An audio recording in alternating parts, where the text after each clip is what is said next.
upon him. Isaiah describes itself as a prophecy about the future. God states that, "The former things have taken place, and new things I declare." God starts the chapter by drawing our attention to a very special person that he will send. He describes this person as my servant, whom I uphold, my chosen one in whom I delight. At least 3 of the names of the Prophet Muhammad are mentioned: servant, chosen one, and in whom I delight. Isaiah is originally written in Hebrew. Arabic and Hebrew share a lot of common words because they are both Semitic languages. Isaiah uses the Hebrew word ebed for servant. The Arabic word for servant is abd. Prophet Muhammad is known as God's servant. In Arabic, Abdullah. Chosen one is Mustafa in Arabic. This is another of the names of the Prophet Muhammad. The one in whom God delights in shows that this person is beloved to God. Habibullah in Arabic, which means beloved of God, also happens to be one of the Prophet Muhammad's names. In Isaiah, God also reveals the location of this special person. He states, "Let the wilderness and its towns raise their voices. Let the settlements where Kedar lives rejoice."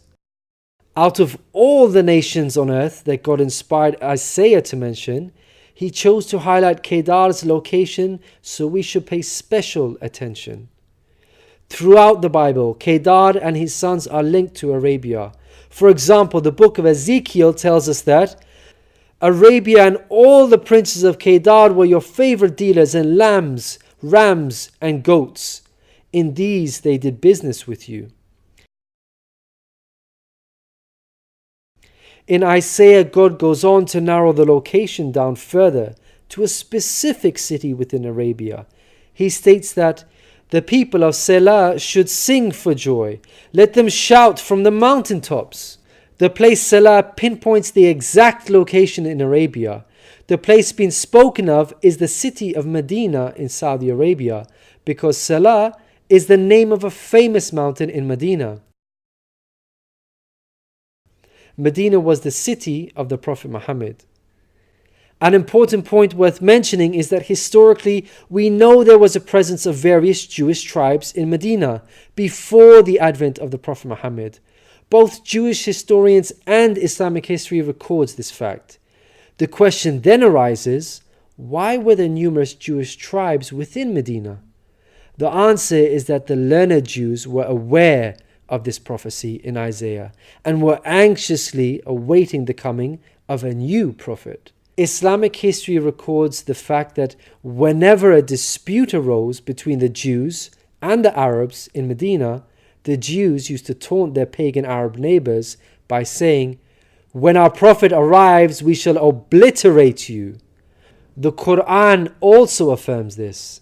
God says, "Is it not a sign to them that the learned men of the children of Israel knew it as true?" In Isaiah, God informs us that the special person will bring something new. Mankind is told that we will sing to the Lord a new song, His praise from the ends of the earth.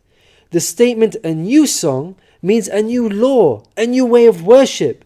This is exactly what Islam represents. The emphasis on the new song here is singing the praise of God all over the earth. The Quran opens with the statement, "Praise be to God, Lord of the worlds," and is recited by Muslims all over the world during prayers every day.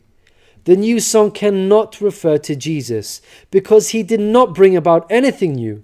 Rather, he confirmed the law of Moses that was already there. In the Gospel of Matthew, Jesus said, "Think not I am come to destroy the law or the prophets. I am not come to destroy, but fulfill."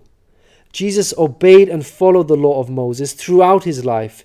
Jesus didn't sing a new song. He sang the same song of Moses, the Torah. Moreover, the disciples of Jesus also followed the law of Moses, even after Jesus departed. In the book of Acts, we are told that the disciples looked to the Torah for guidance. For the law of Moses has been preached in every city from the earliest times. In Isaiah, God emphasizes the universal mission of the coming person